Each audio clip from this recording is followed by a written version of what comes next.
So hey guys, welcome back to a new video. और आज के इस वीडियो में हम लॉन्च कर रहे हैं एक नई सीरीज जिसका नाम है DFD यानी कि डेविल फ्रूट डिक्शनरी, जहां हम डेविल फ्रूट्स के ऊपर डिटेल में बात करेंगे। पहले तो हम कंफ्यूज थे कि क्या हमें ये सीरीज लॉन्च करना चाहिए या नहीं, लेकिन फिर मैंने देखा कि आपने बहुत ज्यादा प्यार दिखाया हमारी यामी यामी नो मी वाली वीडियो पर, तो फिर क्या था, मैंने अपने स्क्रिप्ट राइटर MRJ को बोला और आज आपके सामने आ गई ये वीडियो। सो अब बिना टाइम वेस्ट किए लेट्स बिगिन। अनमोल भाई इंट्रो लगा दो।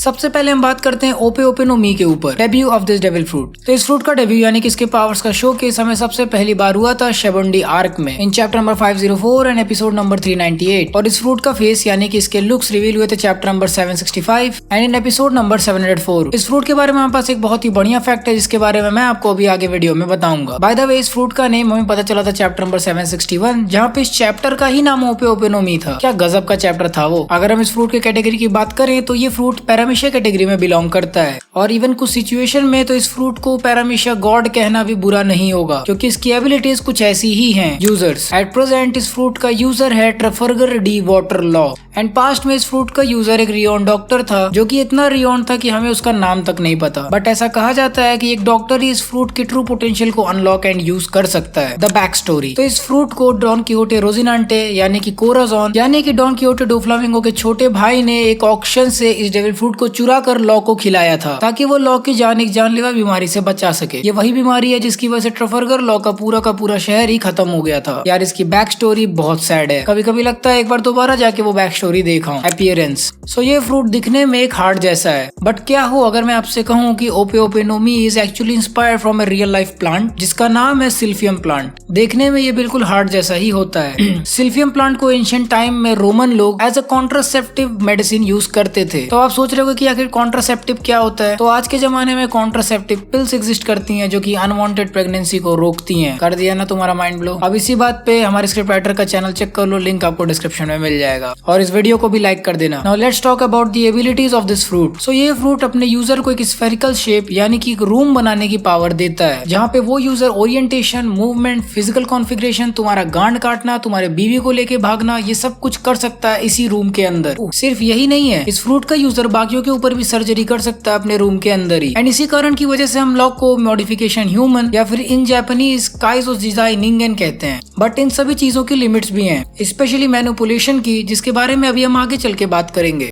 Well, let's talk about it's medical abilities, या फिर अगर मैं और डिटेल में जाऊं इस टॉपिक पर, तो इस फ्रूट का यूजर अपने रूम के अंदर अनक्यूरेबल डिसीजेस को भी क्योर कर सकता है। अलग ही लेवल का टफ ऑपरेशन कर सकता है, एंड कई कंडीशंस में तो वो अपने पेशेंट्स की फिजिकल डिसेबिलिटीज को भी सही कर सकता है। ये सभी उन चुनिंदा कारणों में से एक है जो कि इस डेविल फ्रूट को एक अल्टीमेट डेविल फ्रूट बनाते हैं। सो अभी टाइम बनता है एक रैंडम फैक्ट के लिए। और क्या तुम्हें पता है कि ओपे ओपे नो मी को खरीदने के लिए मरीन्स ने लिटरली 5 बिलियन बेरीज पे करने को रेडी हो गए थे। This is much more than bounty of any Yong को। अगर तुम लॉ के रूम के अंदर हो तो तब तुम उसके पेशेंट हो जो कि लॉ के ऑपरेशन टेबल के ऊपर बैठा हुआ है। एंड ये स्टेटमेंट मेरी नहीं बल्कि मेरे फेवरेट वाइफू स्मोकर चान की है। Wait, I am not gay. MRJ अपनी फैंटेसीज मेरे स्क्रिप्ट से दूर रखा कर। वेल, इस फ्रूट का यूजर अपने पोजीशन को किसी दूसरे के पोजीशन से एक्सचेंज कर सकता है, and that object can be a non living object. लेकिन अगर वो ऑब्जेक्ट लिविंग बीइंग हुआ तो भी लॉ उससे अपना पोजीशन चेंज कर सकता है। But there is a limit, जिसके बारे में हम अभी आगे बात करेंगे। और अगर आप अभी भी नहीं समझे तो मैं आपको ताहिर की भाषा में समझाता हूँ कि लॉ इस रूम के अंदर अपनी पोजीशन को किसी से भी अलग अलग कर सकता है, और इस एबिलिटी को लॉ शॉम्बल्स कहता है। आपको पता है ये वीडियो यहाँ से क्रेजी होने वाली है, क्योंकि आगे के 4 पॉइंट्स आपके दिमाग को पूरी तरह से उड़ा देंगे। तो सबसे पहले हम बात करते हैं लोगों के सोल्स को स्वैप करने की power. For example, let's assume कि मैं और आपका ओटाकू बॉय लॉ के सामने है। लॉ हमारे सोल्स को एक्सचेंज कर देता है एक दूसरे की बॉडी से, एंड अब मेरे बॉडी के अंदर आपके डीजे नर ओटाकू बॉय की सोल है और मेरी सोल ओटाकू बॉय के अंदर। आई होप मैं आपको समझा पाया। वेल, इस एबिलिटी का नाम है जिंकाकू इशुकू शुजुत्सु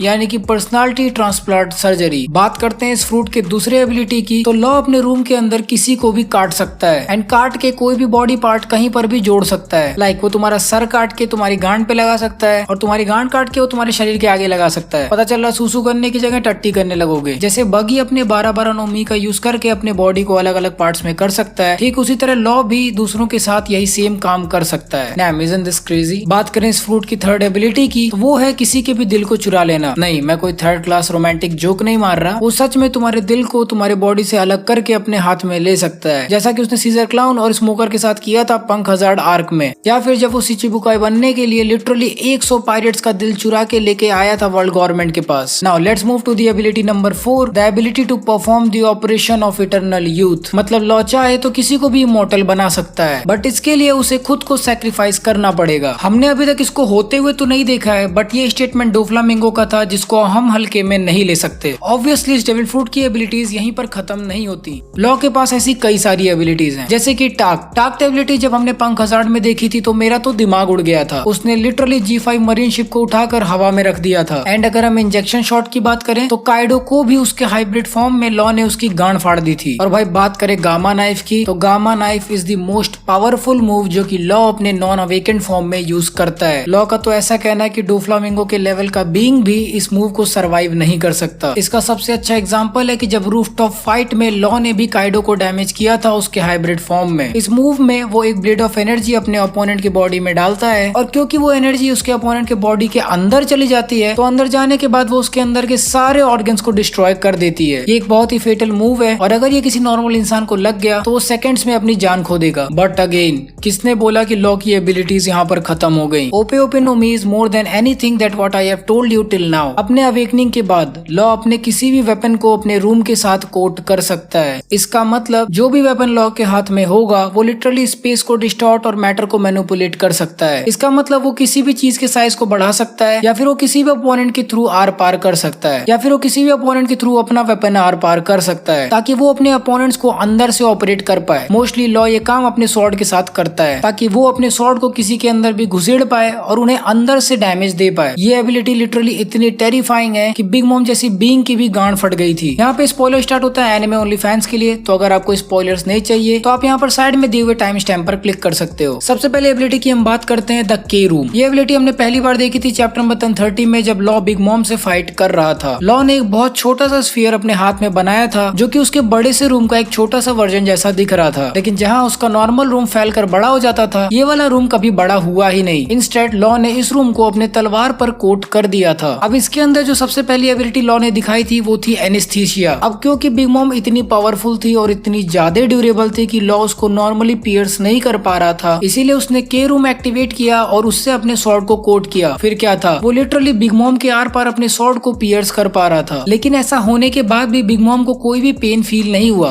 क्योंकि ये चीज भी उसके नॉर्मल रूम जैसे ही काम करती है। किसी को कोई पेन नहीं होगा, बट वो अपना स्वॉर्ड किसी भी इंसान के आर पार कर सकता है। जैसे कि लॉ पहले अपने ओपोनेंट्स का दिल निकाल लेता था, लेकिन फिर भी वो जिंदा रहते थे। एनेस्थीसिया के अंदर लॉ 2 मूव्स परफॉर्म कर सकता है, जो कि है शॉक विली और Puncture Wille. Shock Wille mostly Gamma Knife जैसा ही बिहेव करता है, लेकिन क्योंकि लॉ बिग मॉम के अंदर नॉर्मली अपने स्वॉर्ड को नहीं घुसा सकता, इसीलिए उसे अपने अवेकनिंग का यूज करना पड़ा। एंड माइंड इट, ये मूव गामा नाइफ से भी ज्यादा हार्म करता है, क्योंकि इसके शॉक्स लिटरली बॉडी के अंदर से बाहर की तरफ आते हैं, जिसकी वजह से टारगेट के पास कितना भी डिफेंस हो वो उसको जरा भी बचा नहीं पाता। जब उसने ये मूव बिग मॉम की तरफ यूज किया था, तब तो बिग मॉम ने अपने मुंह से खून फेंक दिया था। बात करें पंक्चर विली की, तो ये one of the most amazing move मुझे लगा ओपे ओपे नो मी का। इस मूव में भी लॉ अपने स्वॉर्ड को बिग मॉम के थ्रू पास कर देता है, लेकिन वो रुकता नहीं है। वो अपने स्वॉर्ड के लेंथ को बढ़ाता जाता है और सामने जो कुछ भी आएगा वो स्वॉर्ड उसके भी आर पार चला जाएगा। लॉ ने लिटरली ओनिगाशिमा को फाड़ते हुए जमीन के अंदर तक अपना स्वॉर्ड घुसा दिया था। ओनिगाशिमा कहाँ हवा में था, और जब लॉ को ऐसा लगता है कि ही इज डीप इनफ, तब वो बड़ा सा शॉक वेव रिलीज करता है, जिसकी वजह से जमीन को देख के तो ऐसा लग रहा था कि वहाँ पर बम फटा है, और बिग मॉम का भी वहाँ पर फाइनली गेम ओवर हो गया था। बात करें दूसरी एबिलिटी जो कि है आर रूम, तो जहाँ पर के रूम में लॉ अपने रूम को ऑब्जेक्ट्स पे कोट करता था, वहीं आर रूम लॉ किसी को भी दे सकता है। मतलब लॉ को उस रूम के अंदर नहीं होना पड़ेगा, वो स्फीयर अपने आप ही ओपोनेंट के साथ रहेगा। लॉ ने अपना आर रूम वाला मूव बिग मॉम के ऊपर यूज किया था, ताकि बिग मॉम अपने होमीज को बुला ना पाए,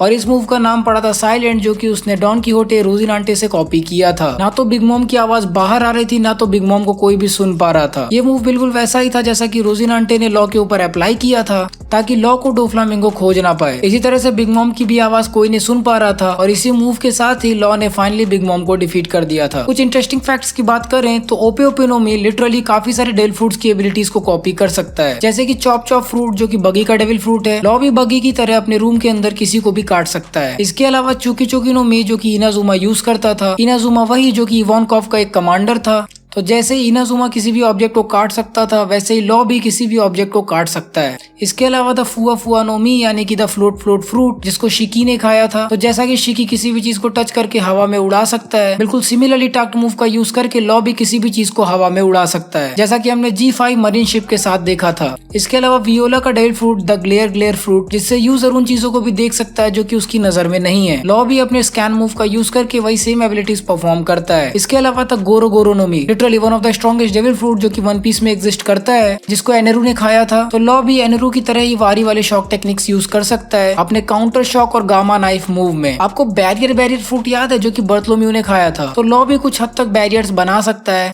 बट ऑब्वियसली वो बर्थलोम्यू जितने स्ट्रॉन्ग नहीं होते। इसके अलावा द नागी नागी नो मी जो कि रोजिनांटे का डेविल फ्रूट था, तो लॉ भी अपने ओपोनेंट को प्योरली साइलेंट कर सकता है, लेकिन अनलाइक रोजिनांटे जहाँ पे वो सिर्फ लोगों को टच करता था और वो साइलेंट हो जाते थे, उसको अपने आर रूम का यूज करना पड़ता है। इसके अलावा एक और काफी इंटरेस्टिंग फैक्ट है कि ये पहला ऐसा डेविल फ्रूट था जो कि हमें किसी सुपरनोवा के हाथों यूज होते हुए दिखा था। इस डेविल फ्रूट का अपीयरेंस भी पीचेस ऑफ इमॉर्टैलिटी जैसा है, जो कि आपको पता होगा अगर आपने मंकी किंग वाली मूवी देखी होगी, जहाँ पे उनके हेवन में कुछ पीचेस वाले फ्रूट होते हैं जो कि वहाँ के गॉड्स खाते हैं ताकि वो इमॉर्टल बने रहें। सो अब हम बात करते हैं ओपे ओपे नो मी के कुछ इंपॉर्टेंट वीकनेस के बारे में, या फिर हम कहें इसके लिमिट्स। पहले तो अगर इस फ्रूट के यूजर का हाकी कम पावरफुल होगा अपने अपोनेंट से, तो वो उसके ऊपर टाक्ट और शाम्बल्स नहीं कर सकता अनटिल एंड अनलेस वो अपने हाकी के लेवल को बढ़ाए, जैसा कि हमने मांगा में देखा था कि लॉ काइडो और बिग मॉम का कुछ भी नहीं बिगाड़ पाया था। लाइक लिटरली लॉ को अपने हाकी के ऊपर काम करना पड़ा, वरना काइडो उसकी वो करके गांड मार लेता एंड बिग मॉम उसको मामा माँ बोल के पीटते रहती। वेल दैट बीइंग सेड, शायद तुम लोग को ऐसा लगता है कि लॉ फ्लॉलेसली अपने रूम को स्पैम कर सकता है, then you are completely wrong. ये फ्रूट अपने यूजर को चूस लेता है, लिटरली सारा का सारा स्टेमिना चूस लेता है। यार ये सेकंड हैंड जोक मारना बंद करे मार। ओके सो सीरियसली इस फ्रूट का मेन वीकनेस है इसका स्टेमिना ड्रेन करना, बहुत ही ज्यादा।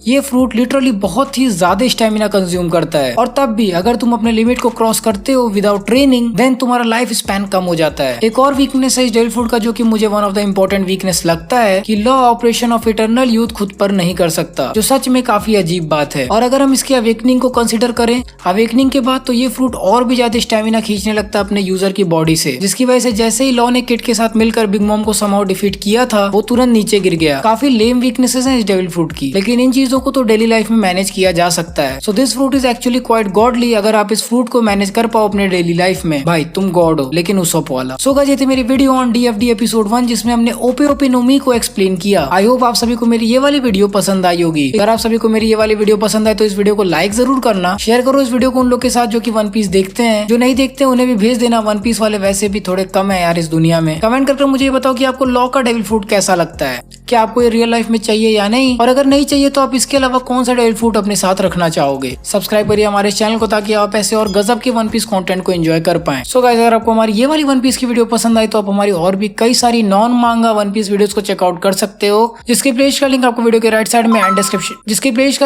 के राइट साइड में एंड डिस्क्रिप्शन में मिल जाएगा। So guys till the next video, play on.